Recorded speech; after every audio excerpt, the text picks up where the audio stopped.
မြို့သားလွှတ်တော်ကိုယ်စားလှယ်များခင်ဗျာစီဝေးပြန်လဲစတင်တော့မှာဖြစ်ပါတယ်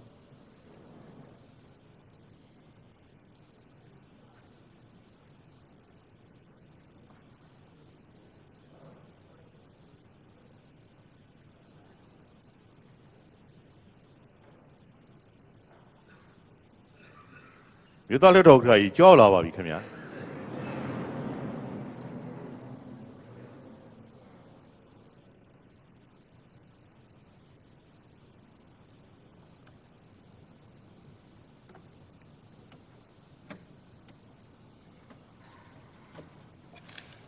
အားလုံးထိုင်နေကြပါပြီခင်ဗျာ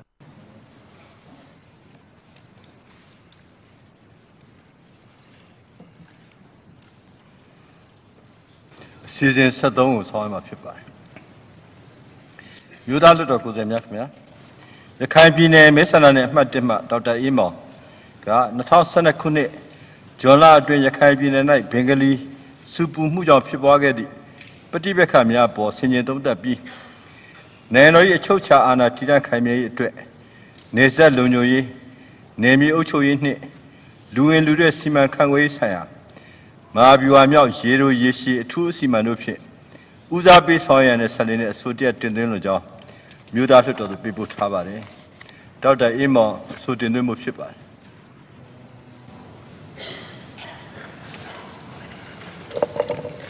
လေးစားအပ်ပါသောမြို့သားလွှတ်တော်ဥက္ကဋ္ဌကြီးနဲ့တကွာပြည်ထောင်စုဝန်ကြီးများကျွန်တော်တို့ရဲ့မြို့သားလွှတ်တော်ကိုယ်စားလှယ်ကြီးများခင်ဗျာကိုစိတ်နှပြကျမ်းမာရှမ်းသာကြစေဖို့မေတ္တာပို့သလိုက်ပါတယ်ကျွန်တော်တို့ဒီအဆိုနဲ့ပတ်သက်လို့ပြီးခဲ့တဲ့2012ခုနှစ်ဇူလိုင်လ6ရက်နေ့မှာပြည်ထောင်စုလွှတ်တော်ကိုတင်ပြခဲ့တာဆိုတော့အခု9လတင်းပြည့်တဲ့ဒီနေ့မှာဆွေးနွေးခွင့်ရတာကိုကျေးဇူးတင်ရှိပါတယ်ကျွန်တော်ဆိုမှာတင်ပြထားသလိုပါပဲကျွန်တော်တို့ရဲ့ပြည်ထောင်စုသမ္မတမြန်မာနိုင်ငံတို့ဟာအဓိကအဖြစ်တွတ်တာဝန်ရေး3ပါးဥထိပ်ထားပြီးကမှကျွန်တော်တို့ရဲ့ချုပ်ချာအာဏာတည်တံ့ခိုင်မြဲရေးဆိုတဲ့နံပါတ်3အချက်ကိုဥတီပြီးကမှကျွန်တော်တို့ဆောင်ရွက်ကြိုးပမ်းနေကြပါတယ်အဲ့တော့ကျွန်တော်တို့ရဲ့ဒီမှာအသုံးအနှုန်းလေးတွေစာရွက်ပေါ်မှာရေးထားရုံနဲ့မလုံလောက်တော့ပေနဲ့ကျွန်တော်တို့ရဲ့ဒီချုပ်ချာအာဏာတည်တံ့ခိုင်မြဲရေးအတွက်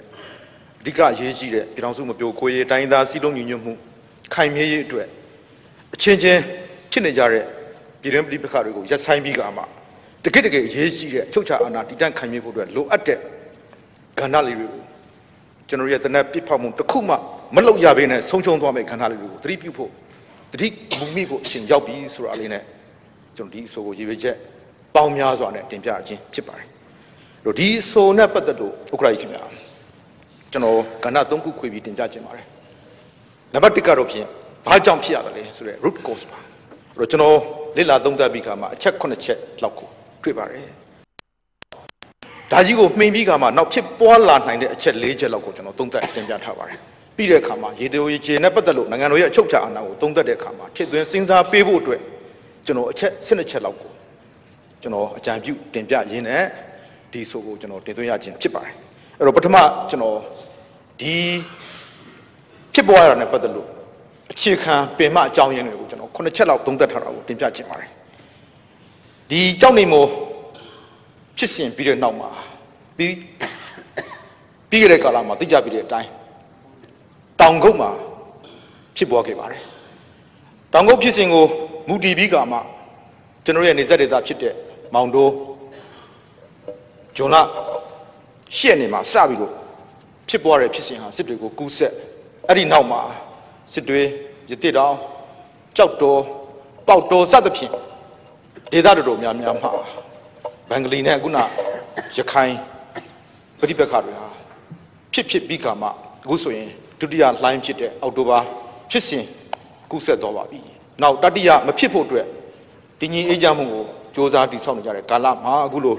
တင်ပြခွင့်ရတာလည်းပဲအင်မတန်ကျွန်တော်တို့လည်းကျေးဇူးတင်ပါတယ်ဆိုတာကိုပြောချင်ပါတယ်။အဲ့တော့ကျွန်တော်တွေ့ကြည့်တဲ့ root cause 9ချက်က1ကျွန်တော်ရဲ့ဗျာဗြိတိရှခေတ်ကလေးရှိပါတယ်ကလားဗမာပဋိပက္ခဖြစ်ပူတာရှိပါတယ်ဒီတိုင်းသုံးလုံးကြပါတယ်အဲ့တော့ပြီးခဲ့တဲ့အစိုးရဆက်ဆက်ဟာဒီ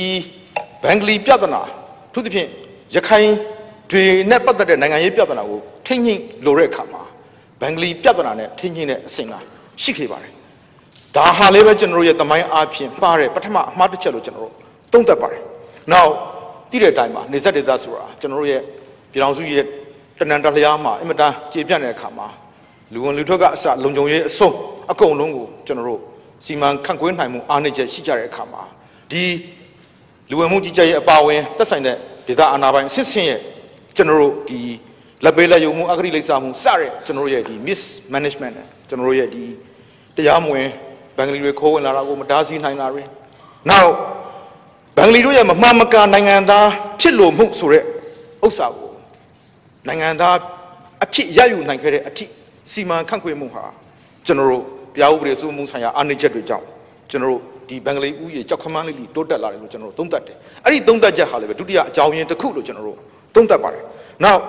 ဒီပြီးခဲ့တဲ့အစိုးရဆက်ဆက်ရဲ့လူခွင့်ရေးချိုးဖောက်မှုတွေကိုကျွန်တော်တို့ရဲ့ပြည်တွင်းပြည်ပမှာရှိတဲ့activist တွေကစစ်မျက်နှာမျိုးမျိုးဖွင့်ပြီးခါမှာလူခွင့်ရေးချိုးဖောက်နေရတဲ့ပြဿနာကိုရှင်းတန်းတင်တဲ့ခါမှာအစိုးရဆက်ဆက်ကိုတိုက်ခိုက်မှုတွေဟာ American ဥရောပပါဝင်နိုင်ငံပြင်ပမှာရှိကြတဲ့ခါမှာဒါကိုအခွင့်ကောင်းယူပြီးခါမှာဘင်္ဂလီတွေကသမိုင်းလင်းဖန်တီးပြီးခါမှာကျွန်တော်ရဲ့ရိုဟန်ဂျာလူခွင့်ရေးချိုးဖောက်ခံရမှုတို့နိုင်ငံသားဖြစ်လို့မှုတို့ဆိုတဲ့ဥတီချက်နဲ့ကျွန်တော်တို့စစ်မျက်နှာဖွင့်လာကြတဲ့အခါမှာရခိုင်ပြည်ရဲ့ရှေ့ကတည်ရှိခဲ့တဲ့သမိုင်းအခြေခံအချက်လက်တွေသမိုင်းရဲ့ဖြစ်စဉ်တွေကိုဂဂနနာတည်တည်ချာချာကျွန်တော်တို့သုံးသပ်ခြင်းမရှိဘဲနဲ့လူခွင့်ရေးမရဆိုတဲ့ဥစ္စာလေးအောက်မှာဒီတိုင်းရင်းသားဖြစ်လို့တဲ့အခွင့်အရေးကိုအသုံးချခံခဲ့ကြတာလည်းပဲဒါတတိယအမှားတစ်ခုလို့ကျွန်တော်တို့သုံးသပ်ပါတယ်။ကြပြီးတဲ့အတိုင်းမှာ1990ပြည့်လွန်ကာလလောက်မှာကျွန်တော်ရဲ့ဒီစီစစ်မှုတချို့ခိုးဝင်မှုတချို့ရှိခဲ့လို့စီစစ်မှုတချို့ရှိခဲ့တဲ့အခါမှာအစုလိုက်ပြုံလိုက်ပြေပဘက်ကိုထွက်ပြေးကြတဲ့ဖြစ်စဉ်တွေရှိခဲ့ပါတယ်။အဲ့ဒီနောက်ပိုင်းမှာဒုက္ခတွေပြဿနာနိုင်ငံတွင်းကိုပြန်လည်နေရာချထားရေးပြဿနာနဲ့လူသားချင်းစာနာထောက်ထားတယ်ဆိုရယ်အခုကြီးနဲ့ကုလသမဂ္ဂအပါအဝင်ကျွန်တော်ရဲ့နိုင်ငံတကာစိုးရမဟုတ်တဲ့အဖွဲ့အစည်းတွေဟာအတုတ်လိတ်ကျွန်တော်ရဲ့ရခိုင်ပြည်နယ်မြောက်ပိုင်းကိုဝင်လာကြပါတယ်အထူးသဖြင့် UNHCR တို့ WFP တို့နောက်ပုံလည်းပြော FAO ပါဝင် UN agency တွေလာပါတယ်နောက် NGO တွေကပြန်ကြည့်တဲ့အခါမှာကျွန်တော်ရဲ့အများကြီးပါ AZG တို့ ACF တို့ BAG တို့ GREC တို့နောက် MSF တို့ AMI တို့စတဲ့ဒီ INGO တွေကလည်းအများကြီးလာတဲ့အခါမှာသူတို့ဘာကိုဥတည်တယ်လဲဆိုရင် Rohingya Islamic ထောက်ထားညတာရေးဆိုတဲ့ဦးစားပေးအစီအစဉ်တွေကိုရေးဆွဲပြီးခါမှာဒီဘက်မှာရှိတဲ့လူများစုကလူနည်းစုဖြစ်သွားတဲ့ဒေသခံတိုင်းရင်းသားတို့ရဲ့ကဏ္ဍကိုမေ့ပျောက်ပြီးခါမှာဒီဘက်ကအနှစ်20ကျော်လောက်တစ်ဖက်ဆောင်နေကျမ်းမာရေးပညာရေးလူမှုရေးအကူအညီတွေအလွန်ကျွံပေးလာတဲ့နောက်ပိုင်းမှာဒီဘက်မှာရှိတဲ့ခုနတိုင်းရင်းသားတွေရဲ့ခံစားချက်တွေကိုလက်ယူရှုပြီးခါမှာပေးတဲ့နောက်ပိုင်းမှာဒီ NGO ပါဝင် UN agency မှာပါဝင်နေကြတဲ့ဘင်္ဂလီဝန်ထမ်းတွေကိုယ်တိုင်ကဒီလှုပ်ရှားမှုတွေမှာနိုင်ငံရေးနဲ့နှွေတဲ့လှုပ်ရှားမှုတွေပေါ်ပေါက်လာပြီးခါမှာပြည်တွင်းပြည်ပချိတ်ဆက်ပြီးခါမှာလှုပ်ရှားလာကြတဲ့နောက်ပိုင်းမှာဒီပြိပက္ခဟာပိုပြီးမိလောင်ရလေပင့်တက်လက်လှုပ်ရှားလာတယ်လို့သုံးသပ်ရပါတယ်ဒါကိုကျွန်တော်စရုပ်ထအချက်နဲ့ကျွန်တော်မြင်မိပါတယ်နောက်ပင်စမအချက်နဲ့ကျွန်တော်ပြန်ကြည့်တဲ့အခါမှာကျွန်တော်စင်ချင်းခုတ်ကောင်းတဲ့ရခိုင်အစိုးရဆက်ဆက်ရဲ့အမှားတွေကိုကျွန်တော်တွေ့ရပါတယ်အထူးသဖြင့်ဘင်္ဂလီများကဒီအမှားတွေကိုလီမာပါနဲ့ဆိုတာအသုံးချခဲ့တာကိုတွေ့ရပါတယ်အထူးသဖြင့်2008ဖွဲ့စည်းပုံအခြေခံဥပဒေနဲ့ပတ်သက်လို့ဆန္ဒခံယူပွဲလုပ်တဲ့အခါမှာ1980နိုင်ငံသားဥပဒေရနိုင်ငံသားမခိုင်မာတဲ့လူတွေကို1980နိုင်ငံသားဥပဒေမှာပါတဲ့နိုင်ငံသားနိုင်ငံသားပြုနိုင်ဆိုတဲ့ဥစ္စာမှာမပါတဲ့ပုံကိုယ်တွေကိုယာယီနိုင်ငံသားဆိုတဲ့အဖြူကတ်တွေကိုပေးပြီးခါမှာမေးပေးခွင့်ပေးခဲ့ကြတာရှိပါတယ်နောက်တစ်ချက်ကအဲ့ဒီပုံကိုယ်တွေကပါတီတည်ထောင်ခွင့်တို့ပါတီမှာခုနလိုပါဝင်ခွင့်တို့ဆန္ဒမေးပေးခွင့်တို့ကိုဒီယာယီဆိုတဲ့1980နိုင်ငံသားဥပဒေမပါတဲ့ဥစ္စာလေးနဲ့နိုင်ငံသားစီစီကပေးခဲ့တဲ့သဘောတွေ့ကြရပါတယ်နောက်တစ်ခုကဒီကိုင်ဆောင်ရတဲ့ပုံကိုယ်တွေမွေးဖွားလာစဉ်တုန်းကနိုင်ငံသားမိဖပါကမွေးဖွားရမယ်ဆိုတဲ့ခုနကဥပဒေသားရှိပေမဲ့လို့လေပဲဒါအကြောင်းတွေနဲ့ဘူးတီတောင်မောင်တုံးနေတာတွေမှာရွေးကောက်ပွဲမှာဝင်လွတ်တော်မှတ်တွေဖြစ်သွားကြတဲ့ဒါလက်ရှိအခြေအနေကိုကျွန်တော်တို့သုံးသပ်ကြတဲ့အခါဒီအချက်၃ချက်ဟာလေးပဲခုနကကျွန်တော်တင်ပြခဲ့တဲ့အချက်နံပါတ်5ကြီးထဲမှာပါတဲ့ root cause လို့ကျွန်တော်သုံးသပ်ပါတယ်နောက်တစ်ခုနံပါတ်6ကတော့ဒီဘင်္ဂလီတွေဟာကျွန်တော်ရဲ့ဒီ democratic ခေတ်မီတဲ့နိုင်ငံတော်ကြီးတစ်ခုကိုတိဆောက်တော့မယ်လို့ကျွန်တော်ရဲ့အစီအစဉ်ရောက်လာတဲ့အခါမှာဒီ identity သူတို့ရဲ့အမျိုးသား identity ကိုမြင့်ပြီးခါမှာဘင်္ဂလီဟာတိုင်းရင်းသားဖြစ်တယ်ဆိုတဲ့ဒီဘက်ကဥတီချက်နဲ့သူတို့ရဲ့ဟိုတုန်းကကျွန်တော်တို့ဆွေးနွေးခဲ့တဲ့ဒီကျွန်တော်ရဲ့ဘူးတီတောင်မောင်တို့ရတိတောင်ကိုဖိတ်ခွေပြီးခါမှာပါကစ္စတန်မှာပေါင်းမယ်ဆိုတဲ့ရည်ရွယ်ချက်ကခွေပြီးတိုင်းရင်းသားဖြစ်လို့တဲ့ဆန္ဒကိုလွန်ကေသုံးလာတာကိုတွေ့ကြတာဟာကျွန်တော်နံပါတ်6ချက်တွေ့ရပါတယ်နောက်နံပါတ်9ချက်နဲ့ပြန်ကြည့်တဲ့အခါမှာဒါဘင်္ဂလီတို့ရဲ့မဟာဗျူဟာမြောက်ရည်မှန်းချက်ဖြစ်ပါတယ်ဘာသာရေးအယူ အရာလူအများစုဖြစ်ရန်ရည်ရွယ်ချက်ဖြစ်ပါတယ်ဘာသာရေးကိုအကြောင်းပြပြီးခါမှဇနီးမယားများစွာယူခြင်းအလွန်ကျွံကလေးမွေးဖွားမှုအသက်မပြည့်ပဲအိမ်ထောင်ပြုမှုဆိုတာတွေကိုကျွန်တော်တို့အုပ်ချုပ်ရေးအာဏာပိုင်တွေရဲ့ပြုတ်ကွက်ဟာကွက်တွေကိုတုံ့ပြီးခါမှလက်ပေးလက်ရုံမှုအများကြီးလုပ်ပြီးခါမှကျွန်တော်ရဲ့နေစုံတွေဖြတ်တယ်မှာတွေ့ရပါတယ်နောက်ကျွန်တော်ရဲ့ဒီဘာသာရေးကြောင်းတွေအလွန်အကျွံကျွန်တော်ရဲ့ဒီဥပဒေပြင်ပကနေပြီးခါမှတီထောင်ပြီးခါမှခွင့်ပြုချက်မဲ့ထားပြီးခါမှနိုင်ငံတကာနဲ့ချိတ်ဆက်ပြီးလှူခြင်းများရဲ့ဗန္ဒငွေကိုသုံးပြီးခါမှတီထောင်လာကြတာတွေကိုကျွန်တော်တို့တွေ့ရပါတယ်အဲ့ဒီကထွက်တဲ့ပုံကိုယ်တွေဟာလည်းပဲခုနတာလီဘန်ပုံစံမျိုးနဲ့လူငယ်လူရွယ်တွေနဲ့ပြီးခဲ့တဲ့ဂျွန်လ6ရက်နေ့မှာဖြစ်သွားခဲ့တဲ့ပြဿနာကိုပြန်စဉ်းစားကြည့်တဲ့အခါမှာလူငယ်တွေဟာစစ်သွေးကြွတက်ကြွပြီးခါမှာရခိုင်တွေရဲ့အိမ်တွေကိုလာရောက်ပြီးခါမှာပထမဆုံးနှုတ်ဆက်ခဲ့တယ်ဆိုတာကိုတွေ့ကြမှာဖြစ်ပါတယ်ဆိုတော့ဒီအချက်တွေကိုကျွန်တော်တို့ပြန်သုံးသပ်တဲ့အခါမှာဒီဥစ္စာဟာကျွန်တော်တို့ဒီ root cause ဒီကျွန်တော်တွက်ထင်ထားတဲ့9ချက်ဟာအခြေခံအကြောင်းရင်း9ချက်ဟာတပြိုင်တည်းတစ်ချိန်တည်းဖြစ်အောင်ကျွန်တော်တို့ကဒါစနစ်တကျဖောက်ခွေးတယ်တော့မဟုတ်အချိန်ကိဖောက်ခွေးလာတဲ့အစီအစဉ်ကောင်းတစ်ခုလို့ပဲကျွန်တော်တို့သုံးသပ်ပါတယ်အဲ့လိုပဲဒုတိယတစ်ချိန်ဖြစ်တဲ့ second wave မှာဖြစ်တဲ့အော်တိုဘာဖြစ်စဉ်ကိုပြန်ကြည့်ရင်လည်းပဲဒါစနစ်တကျအချိန်ကိဖောက်ခွေးမှုဖြစ်တယ်လို့ကျွန်တော်ဒါ root cause ကိုကျွန်တော်တင်ပြခြင်းဖြစ်ပါတယ်ဆိုတော့ဒါနဲ့ပတ်သက်လို့နောက်ဘယ်လိုဖြစ်နိုင်တယ်လဲဆိုတာကိုကျွန်တော်လွန်ခဲ့တဲ့ဇူလိုင်လတုန်းကတင်ပြခဲ့စဉ်တုန်းကအချက်လက်၄ချက်ကိုကျွန်တော်ပြန်ဖတ်ပြခြင်းပါတယ်ဆိုတော့ကျွန်တော်ရဲ့လုံခြုံရေးအားနေတဲ့နေဆက်ဒေသအပါအဝင်ကုန်းလန်းရင်လန်းနဲ့ပတ်သက်တဲ့ဆက်ဆက်တဲ့ area အတော်များများမှာပြေပကကျူးကျော်လာတဲ့သို့မဟုတ်တွင်းမှာရှိတဲ့လူတွေရဲ့လှုံ့ဆော်မှုတွေနဲ့ရာဇဝတ်မှုမျိုးကိုကျူးလွန်နိုင်တယ်ခုနကမီးရှို့မှုဓာပြတိုက်မှုလူရက်မှုကျွန်တော်ရဲ့ကျွေးနွားခိုးမှုမျိုးသမီးလေးတွေကိုမတိန်ကျင့်မှုစတဲ့ဒါတပ်ဖြတ်မှုတွေပိုပေါက်လာနိုင်တယ်ဆိုတာကိုတစ်ချက်နဲ့ကျွန်တော်တွေ့ရှိပါတယ်နှစ်ချက်ကလေယာလုပ်ငန်းခွင်ကျွန်တော်တို့ရဲ့ခုနလိုတစ်ဝါခောက်တဲ့လုပ်ငန်းဒီပင်လေပြင်လုပ်ငန်းခွင်တွေမှာဝင်ရောက်ပြီးခါမှဖြစ်စီတာတို့ကုန်းလန်းရေလန်းသွားလာမှုကိုလူရဲ့တပ်ဖြတ်တာတို့လူရဲ့ရနေပါတဲ့တိုင်းရင်းသားကြေးရွာလေးတွေကိုလုံးဝစွန့်ခွာသွားနိုင်အောင်ဖိအားပေးတာတို့ဖြစ်ပေါ်လာနိုင်လို့သုံးသပ်ပါတယ်။င်းတာဘင်္ဂလီတွေဟာရိုဟန်ဂျာတိုင်းရင်းသားဖြစ်ရေးဆိုတဲ့ဒါလူခွင့်ရေးပြချက်အနှုတ်နီးအခြေခံတဲ့ကျွန်တော်ရဲ့ကပ္ပကုလသမဂ္ဂအပါအဝင်နိုင်ငံတကာရဲ့ဖိအားပေးမှုကိုမရတော့ဘူးလို့သုံးသပ်တဲ့ကာလမှာခုနကကျွန်တော်တင်ပြခဲ့တဲ့တာလီဘန်ပုံစံအစွမ်းဖက်အဖွဲ့အစည်းတွေဟာဖြစ်တဲ့အယ်ခိုင်ဒါတို့ခုနကဂျမားအစ္စလာမီစတဲ့အကူအညီနဲ့လက်နက်ကင်ပြိပခအသွင်ဖန်တီးလာနိုင်တယ်ဆိုတော့သုံးသပ်ပါတယ်အခုဆိုရင်လည်းပဲတိကျပြီးတဲ့တိုင်မိုင်းတိုင်း50လောက်ပတ်ဝန်းကျင်မှာကြီးတပ်ဖွဲ့ဝင်တွေကိုဖမ်းတာတို့ခုနကအသုံးပြုနေတဲ့ရင်းတွေကိုမီးရှို့တာတို့ဆိုတာဒါကျွန်တော်တို့ဖြစ်လာနိုင်ခြေရှိတာကိုကျွန်တော်တို့တင်ပြခဲ့တာပါနောက်ဆုံးအရေးကြီးတဲ့အချက်ရှိပါတယ်ဒါသတိပြုဖို့လိုပါတယ်ပြည်ထောင်စုတည်တံ့ခိုင်မြဲအတွက်အင်မတန်အရေးကြီးပါတယ်ဘင်္ဂလီတို့ရဲ့ရိုဟန်ဂျာဖန်တီးမှုကြောင့်တိုင်းရင်းသားအခွင့်အရေးရရှိသည်နဲ့ပြည်ထောင်စုအတွင်းမှာကျွန်တော်ရဲ့ Islamization ဆက်ကြောင်းပေါ့လေဒါဟာဘင်္ဂလားဒေ့ရှ်နဲ့အာဆီယံပေါင်းဆက်သွားနိုင်တဲ့ဆက်ကြောင်းတစ်ခုကိုဖန်တီးလာမယ်ဆိုတဲ့အယူဆဒါကျွန်တော်တို့ဖြစ်လာနိုင်တယ်လို့ကျွန်တော်သုံးသပ်ပါတယ်ခုနကျွန်တော်ဒီတန်းမှာပြောခဲ့သလိုပါကျွန်တော်ရဲ့အချုပ်ချာအာဏာတည်တံ့ခံမြဲဖို့အတွက်ပြည်ထောင်စုကြီးရဲ့တာဝန်ဟာကျွန်တော်တို့အပေါ်မှာရှိနေတယ်ဆိုတဲ့အချက်ကိုသုံးသပ်စေချင်တာပါအဲ့လိုတကယ်လို့များ Islamization ဆက်ကြောင်းဟာအောင်မြင်သွားမယ်ခုနကဘင်္ဂလီတွေဟာရိုဟန်ဂျာဆိုတဲ့တိုင်းရင်းသားတစ်ခုဖြစ်သွားမယ်ဆိုရင်နိုင်ငံတကာမှာပြန့်နှံ့နေတဲ့ဘင်္ဂလီမျိုးနွယ်စုတော်တော်များများဟာဒီရိုဟန်ဂျာအမည်ကိုခံယူပြီးကမှကုလသမဂ္ဂပါဝင်ခုနတခြားမိတ်ဖက်နိုင်ငံတို့ရဲ့ဖိအားနဲ့ဗမာပြည်တွေကိုတန်ပေါင်းများစွာဝင်လာပြီးကမှဒီ Islamization ဆက်ကြောင်းတွေကိုဝင်ပြီးပူးပေါင်းသွားနိုင်တယ်ဆိုတဲ့ပြည်ထောင်စုရဲ့အချုပ်ချာအာဏာတည်တံ့ခိုင်မြဲကိုဥတည်ပြီးဒါကိုကျွန်တော်တင်ပြချင်ပါတယ်။နောက်ဥက္ကဋ္ဌကြီးခင်ဗျာရေတိုရေးချေအစီမံဒင်းမှာထည့်သွင်းစဉ်းစားပေးဖို့အချက်လက်တချို့ကိုကျွန်တော်တင်ပြချင်ပါတယ်။ဒါလည်းပဲ12ချက်လောက်ကျွန်တော်ဆွေးနွေးထားပါတယ်။နှစ်ချက်ကတော့ဒါကျွန်တော်တို့ကရေတိုနဲ့ပတ်သက်တဲ့စီမံချက်ပါ။အဲ့ဒီမှာဒီပြည်သူလူထုရဲ့ပူးပေါင်းပါဝင်မှုသူပြင်ရခိုင်ပြည်နယ်မှာရှိတဲ့တိုင်းရင်းသားတွေပူးပေါင်းပါဝင်မှုနဲ့ကျွန်တော်တို့ရဲ့ဒီလုံခြုံရေးအစီအမံကိုဘလို့စိုးရနဲ့ပူးပေါင်းပြီးခါမှလုံခြုံရေးအစီအမံရှမလဲဆိုတဲ့အစီအစဉ်တစ်ခုလိုပါတယ်နောက်တစ်ခုကဒီလက်ရှိအခြေအနေကအသုံးသက်ကြည့်တဲ့ခါမှာဘလို့မှပူးပေါင်းနေထိုင်ပြီးခါမှရေတိုမှလုပ်လို့မရဘူးဆိုတဲ့ခါမှာဘလို့ကာလတစ်ခုမှပြန်လည်သင့်မြတ်ဖို့အတွက်လက်ရှိအခြေအနေမှာခွဲခြားပြီးခါမှထားမလဲဆိုတဲ့မူယာယီတိချနေရချထားရဲ့မူတစ်ခုဟာကျွန်တော်တို့လိုအပ်ပါတယ်ဆိုတာကိုတင်ပြကြည့်ပါတယ်အဲ့လိုပဲချထားတဲ့အခါမှာဘင်္ဂလီတွေကိုနေရာတိတန့်ယာယီချထားတဲ့အခါမှာခုနကပင်လယ်ပြင်ဆက်ကြောင်းတို့ခုနကအမြန်ကားလမ်းတို့ယထာလမ်းတို့ကိုအနှောက်အယှက်ပြုတ်နိုင်တဲ့ area ကြီးပြင်ပမှာယာယီနေထိုင်မှုပြုတ်တဲ့အစီအစဉ်တစ်ခုရှိဖို့ကျွန်တော်တို့ကရေတိုစီမံချက်တွေမှာထည့်ပေးစေချင်ပါတယ်အဲ့လိုရှိမှပဲနောက်ရေချေကျွန်တော်တို့ဖြတ်သန်းသွားလာတဲ့ကာလတစ်ခုမှာဒီ community တစ်ခုကိုပြန်ပြီးဘလို့ကျွန်တော်တို့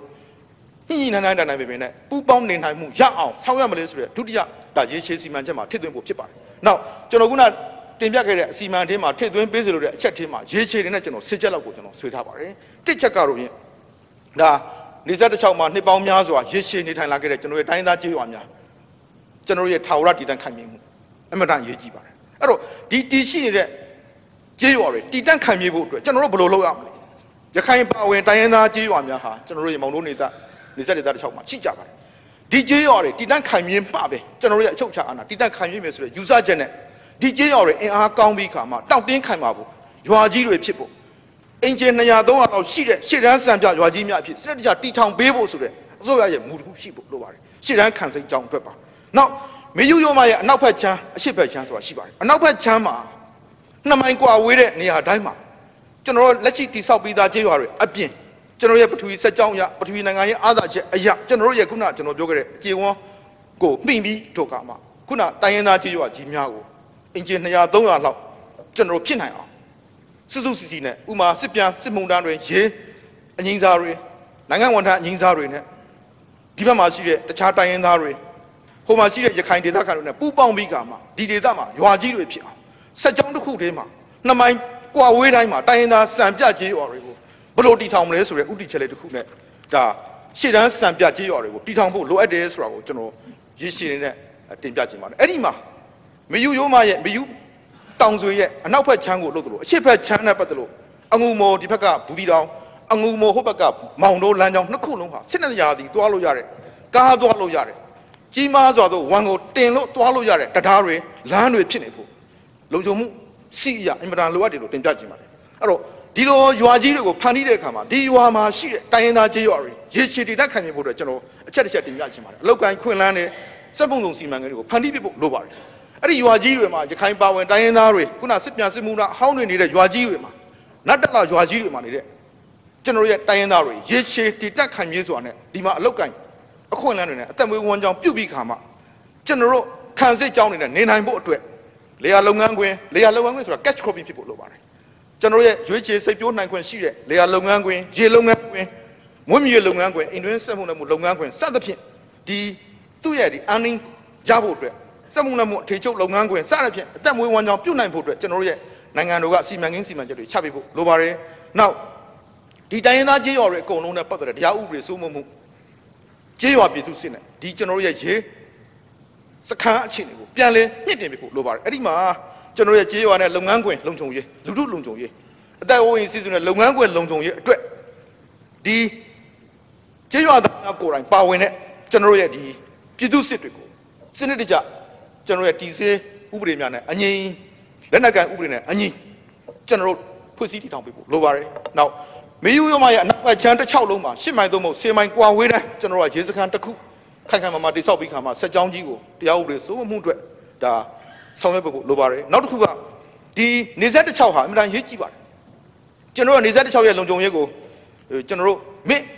နေကြတာကြာပါပြီအဲ့တော့ဝင်သလိုဝင်ထွက်ကျင်သလိုထွက်ဖြစ်နေတဲ့နေဆက်တစ်6လုံးမှာပြီးခဲ့တဲ့အစိုးရကစပြီးဆောက်ပေးခဲ့တဲ့ဒီနေဆက်ခြံစည်းကိုရှိပါတယ်ဒါကိုလည်းပဲအိန္ဒိယကလည်းကြိုမြင်ပြီးကမှကျွန်တော်တို့ဒီအနောက်ဘင်္ဂလားပြည်နယ်တကြိုးလုံးမှာပိုင်ပေါင်းများစွာစောက်ထားပြီးသားဖြစ်ပါတယ်ဒီဘက်မှာလည်းပ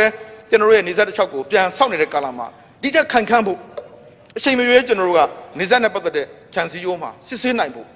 အတွင်းကိုယ့်ရဲ့နေမြေထဲမှာ concrete လမ်းတွေအချိန်မရွေးကင်းလဲနိုင်ဖို့တိဆောက်ပေးဖို့လိုပါတယ်အဲ့လိုတိဆောက်ဖို့အတွက်ကျွန်တော်လက်ရှိနတ်ဆက်ကကိုသုံးနေပါတယ်လက်ရှိနတ်ဆက်ကဟာလုံခြုံရေးစီကိုထိုင်ထားပေးမယ်လို့ရေရှည်မှာ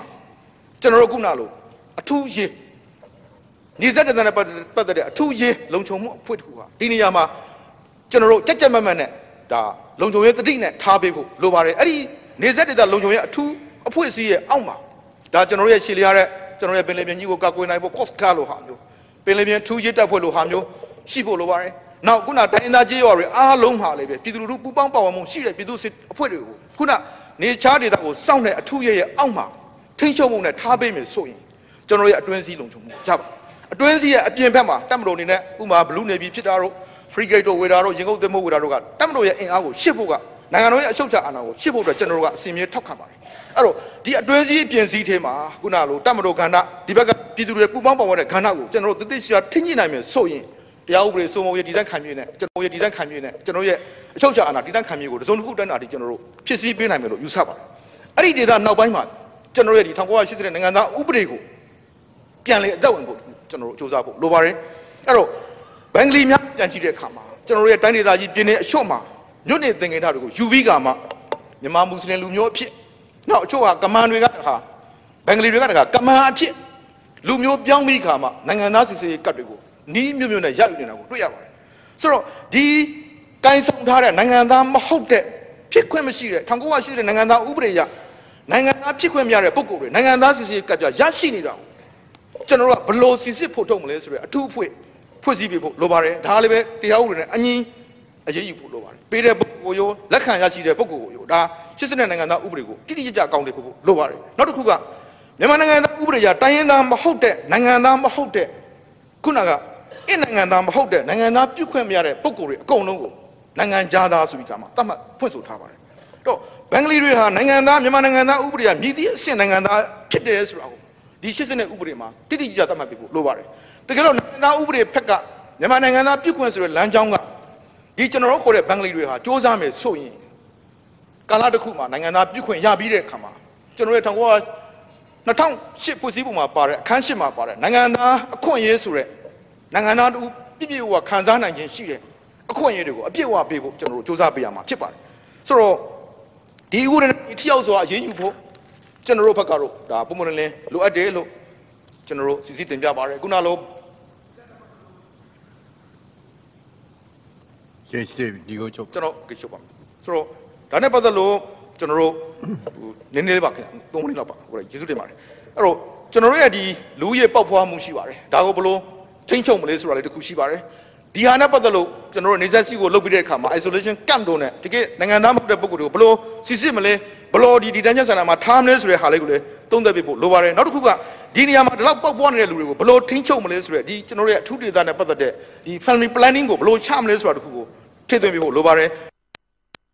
စတဲ့တကောင်စင်းကောက်ခွက်တာရှိပါတယ်အခု2014မှာလည်းကောက်ဖို့ရှိတယ်ဒီနေရာကြားမှာဒီကာလအပိုင်းခြားတစ်ခုမှာဘလို့ပွားလာတယ်ဘလို့အင်ညာတွေတိုးရှိလာတယ်ဥပဒေနဲ့ညီသလားမညီဘူးလားဒါတွေကိုစေစုနိုင်နောင်ဖြစ်လာတဲ့ကာလနှစ်20 30 50မှာဘလို့ဖြစ်လာနိုင်တယ်လဲဆိုတဲ့သုံးသပ်ချက်နဲ့ဒါသက်ဆိုင်တဲ့ဝန်ကြီးဌာနကပြုစုဖို့လိုပါတယ်ကျွန်တော်တင်ပြချင်တာကရခိုင်ဘင်္ဂလီပြန်လည်တက်မြိုင်တဲ့ပတ်သက်လို့အချက်9ချက်ကိုကျွန်တော်ဆွေးထားပါတယ်ဒါကအင်မတန်သင်ငွေ့တဲ့ပြဿနာပါရေရှည်ပြုစုပြောထောင်ပြီးကမှလူမျိုးရေးနဲ့ဆက်နွယ်တဲ့နိုင်ငံရေးပြဿနာဖြစ်ပါတယ်အဲ့ဒီမှာဒီကျွန်တော်တို့ရဲ့ community နှစ်ခုဟာ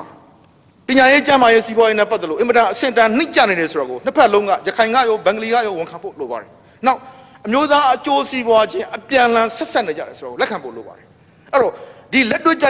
ြအတိမတ်ပြုဖို့လိုပါတယ်နောက်တစ်ခုကရခိုင်သမိုင်းဆိုင်ရာမှာဘင်္ဂလီတို့ရဲ့ခုနလိုရိုဟန်ဂျာသမိုင်းကိုလိမ်ပြီးလောက်ကြံတာကိုထာဝရစွန့်လွတ်ဖို့လိုပါတယ်နောက်ဘင်္ဂလီလူရဲ့ပေါက်ဖွားပြီးကမှဒီလူရဲ့ကိုထိန်းရမယ်ဆိုတာကိုမိသားစုစီမံကိန်းလိုရဲဆိုတာကိုဘင်္ဂလီတွေကိုနှိုက်ကလက်ခံပြီးဖို့လိုပါတယ်နောက်ဘင်္ဂလီလူဖွဲ့စည်းကိုဘာသာရေးအစွမ်းမရောက်စေပေးနဲ့ဘာသာရေးစွပ်ပတ်မှုကင်းတဲ့ကျွန်တော်ရဲ့ခင်မီပွင့်နေတဲ့လူဖွဲ့စည်းဖြစ်ဖို့အတွက်ပြောင်းလဲပေးဖို့စ조사ပေးဖို့လိုပါတယ်ဘာသာခြားမုန်တီရဲ့အစွမ်းရောက်အယူအဆတွေကိုစွန့်လွတ်ပေးဖို့လိုပါတယ်အချင်းချင်းညှိနှိုင်းပြီးခါမှာဘာသာရေးစွပ်ပတ်မှုမပါတဲ့ကျွန်တော်ရဲ့ community တစ်ခုကိုရခိုင်ပြည်နယ်မှာတည်ဆောက်နိုင်မယ်ဆိုရင်ဘာသာရေးစွပ်ပတ်မှုမပါတဲ့နိုင်ငံရေးကိုကျွန်တော်တို့ဟာညှိနှိုင်းတိုင်တိုင်ပင်ပင်နဲ့ဆောင်ရွက်နိုင်မယ်ဆိုရင်ကျွန်တော်ရဲ့ရခိုင်ပြည်ကြီးဟာလက်ရှိတည်တတ်နေတဲ့ငြိမ်းချမ်းရေးဖော်ဆောင်မှုအခြေအနေကနေဆက်ထက်တပို့တိုးတက်ပြီးခါမှာပြည်ထောင်စုရဲ့ချုပ်ချအာဏာတည်တံ့ခံပြဖို့အတွက်ရခိုင်တွေရောနိုင်ငံသားပြုခွင့်ဒီလန်ကစ조사နေကြတဲ့ဘင်္ဂလီတွေပါကျွန်တော်တို့အတူတကွလက်တွဲပြီးခါမှာပြည်ထောင်စုကြီးရဲ့အုပ်ချက်သေးတဲ့ပွင့်ဖြစ်ကျွန်တော်ရခိုင်ပြည်ကြီးကိုကာကွယ်နိုင်မယ်ပြည်ထောင်စုကြီးကိုကာကွယ်နိုင်မယ်ဆိုတော့ကျွန်တော်ယုံကြည်ပါတယ်အဲ့ဒါကြောင့်ဒီအဆိုကိုတကယ့်မြေပြင်အခြေအနေဖြစ်ပေါ်လာနိုင်တာရွေးမှန်ပြီးခါမှာတင်ပြခြင်းဖြစ်ပါတယ်အားလုံးကိုကျေးဇူးတင်ပါတယ်ခင်ဗျဆိုထောက်ခံမဲ့သူရှိပါကဆောင်းဖို့ဖိတ်ခေါ်ပါလေးစားရတဲ့ဥက္ကဋ္ဌကြီးခင်ဗျာရခိုင်ပြည်နယ်မဲဆန္ဒနယ်မြို့သားလွှတ်တော်ကိုယ်စားလှယ်ဒေါက်တာအင်းမောင်ရဲ့အဆိုကိုကရင်ပြည်နယ်မဲဆန္ဒနယ်အမှတ်1ကျွန်တော်ဦးစောအောင်ကျော်နိုင်ခေါ်ရှားပူပေါ်မှာထောက်ခံပါတယ်ခင်ဗျာဒေါက်တာအင်းမောင်တင်သွင်းတဲ့အဆိုကိုလွှတ်တော်ကိုယ်စားလှယ်တူကထောက်ခံသွားပါတယ်အဆိုမှာ2019ခုနှစ်ဇွန်လအတွင်းရခိုင်ပြည်နယ်၌ဘင်္ဂလီစုပူမှုကြောင့်ဖြစ်ပွားခဲ့သည့်ပဋိပက္ခများအပေါ်ဆင်ခြင်သုံးသပ်ပြီးနိုင်ငံတော်၏အချုပ်အခြာအာဏာတည်တံ့ခိုင်မြဲရေးအတွက်နေဆက်လုံခြုံရေးနယ်မြေအုပ်ချုပ်ရေးနှင့်လူဝင်လူထွက်စီမံခန့်ခွဲရေးဆိုင်ရာမဟာဗျူဟာမြောက်ရေလိုရေရှည်အထူးအစီအမံတို့ဖြင့်ဦးစားပေးဆောင်ရွက်ရန်ပြည်ထောင်စုအစိုးရတိုက်တွန်းကြောင်းဖြစ်ပါလေ။ဒါကြောင့်အဆိုကိုလက်ခံဆွေးနွေးရန်တင်မတစ် လွှတ်တော်ရဲ့ဆန္ဒရယူပါမယ်အဆိုကိုလက်ခံဆွေးနွေးဖို့လွှတ်တော်ကိုယ်စားလှယ်များကသဘောတူပါလားခင်ဗျာသဘောတူပါလားခင်ဗျာသဘောတူပါလားခင်ဗျာအဆိုကိုလက်ခံဆွေးနွေးဖို့သဘောမတူတဲ့လွှတ်တော်ကိုယ်စားလှယ်များရှိပါလားခင်ဗျာ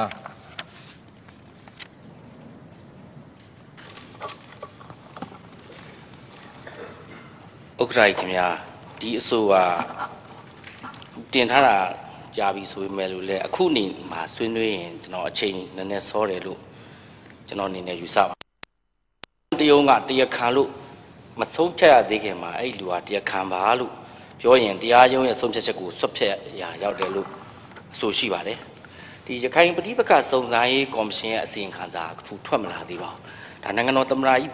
ဖွဲ့စည်းပေးထားတဲ့ကော်မရှင်ဖြစ်ပါတယ်ဒီကော်မရှင်ဟာခုနအဆိုရှင်ပြောသလိုပေါ့ချိန်ခိုက်လှုပ်ရှားမှုကဘယ်သူမိလောင်အရာကိုဓာတ်စီလောင်းတာကဘယ်သူပေါ့ဒါတွေကိုအဖြေမပေါ်ခင်မှာကျွန်တော်တို့ကဒီကိစ္စကိုဆွေးနွေးမယ်ဆိုရင်ကော်မရှင်ရဲ့အဆုံးဖြတ်ပေါ်မှာလွှတ်တော်ကတွားပြီးတော့ pressure ပေးသလိုဖြစ်မယ်လို့ကျွန်တော်အနေနဲ့ယူဆပါတယ်ဥပမာအဖြစ်28ရက်နေ့မှာကျောင်းနီမော်မှာအာရမမှုဖြစ်တယ်29ရက်နေ့မှာအဆိုရှင်ရဲ့ပါတီညီလာခံ3ရက်လုပ်တယ်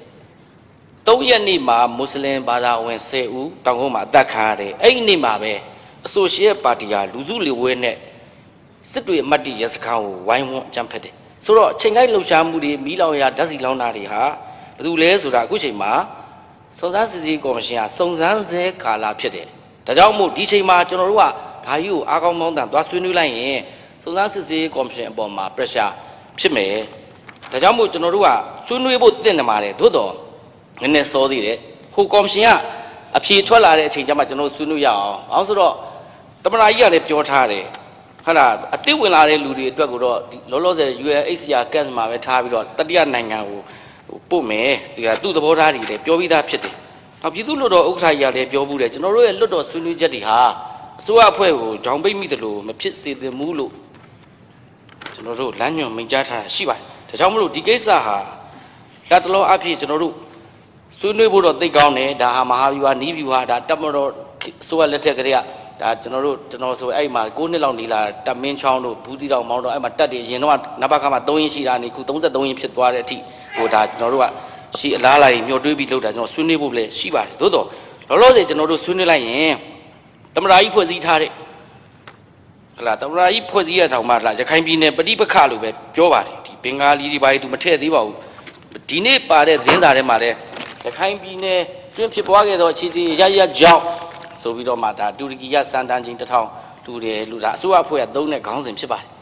ယ်ရခိုင်ပြည်နယ်အတွင်းဖြစ်ပွားခဲ့သောအခြေအနေရကြောင်းလို့သုံးထားပါတယ်လို့ရခိုင်ပြည်နယ်မှာဘင်္ဂါလီစုပူမှုကြောင့်ဆိုပြီးတော့ဒီလိုမျိုးမပြောပါဘူးအဲ့တော့ဆိုလိုတာကတော့ကျွန်တော်တို့ကဒါဟာစုံစမ်းစစ်ဆေးကော်မရှင်အဖွဲ့ကိုလွတ်လွတ်လပ်လပ်သူ့ကိုပေးပြီးတော့စုံစမ်းစီတာကောင်းတယ်သူစုံစမ်းပြီးမှသူ့ရဲ့အဖြူမူတည်ပြီးတော့ကျွန်တော်တို့ကအားရပါရတော်တော်ထဲမှာဆက်ပြီးတော့ဆွေးနွေးသင့်တယ်လို့ယူဆပါတယ်လောက်တော့စေဒီအဆိုဆိုင်းငံ့တင်ပါကြောင်းကျွန်တော်အနေနဲ့တင်ပြပါတယ်ခင်ဗျာမြို့သားလွှတ်တော်ကိုယ်စားလှယ်များခင်ဗျာဒေါက်တာအေးမောင်တင်သွင်းတဲ့အဆိုကိုမြို့သားလွှတ်တော်ကလက်ခံဆွေးနွေးရန်သဘောမတူတဲ့လွှတ်တော်ကိုယ်စားလှယ်ရှိတဲ့အတွက်မြို့သားလွှတ်တော်ဆိုင်ရာနိဗ္ဗိဆက်ခွန်နိဗ္ဗိခွဲတာမှုနိဗ္ဗိခွဲငယ်3ရပ်မတ်တက်ရယူဆန္ဒပြုတဲ့နီလန်းနဲ့လွှတ်တော်ရဲ့ဆန္ဒကိုရယူပါဒီလိုဆန္ဒရယူရမှာအဆိုကိုလက်ခံဆွေးနွေးဖို့သဘောတူတဲ့လွှတ်တော်ကိုယ်စားလှယ်များမိမိတို့နေရာများမှာမတ်တက်ရပြဖို့ဖြစ်ပါတယ်အကယ်မတ်တက်ရပြတဲ့လွှတ်တော်ကိုယ်စားလှယ်40ဦးနဲ့ထက်ဖြင့်လက်ခံဆွေးနွေးရန်သဘောတူသည်ဟု၎င်း40ဦးမပြည့်လင်လက်ခံဆွေးနွေးရန်သဘောမတူဟု၎င်းလွှတ်တော်သို့ရှင်းရမှာဖြစ်ပါတယ်ဒါကြောင့်ယခုလက်ခံဆွေးနွေးရန်သဘောတူသောလွှတ်တော်ကိုယ်စားလှယ်များမိမိတို့နေရာမှာမတ်တက်ရပြဖို့ဖြစ်ပါတယ်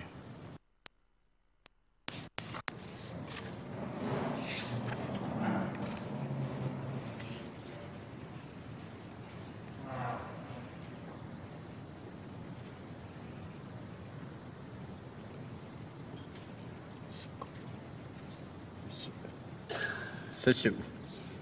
ထိုင်ကြပါလူသားလွှတ်တော်ကိုယ်စားများခင်ဗျာယခုမတ်တက်ပြတဲ့လွှတ်တော်ကိုယ်စားဦးဟာ40ဦးမပြည့်တဲ့အတွက်ဒေါက်တာအေးမောင်ရဲ့အဆိုကိုလက်ခံဆွေးနွေးရမရှိကြောင်းကြေညာပါတယ်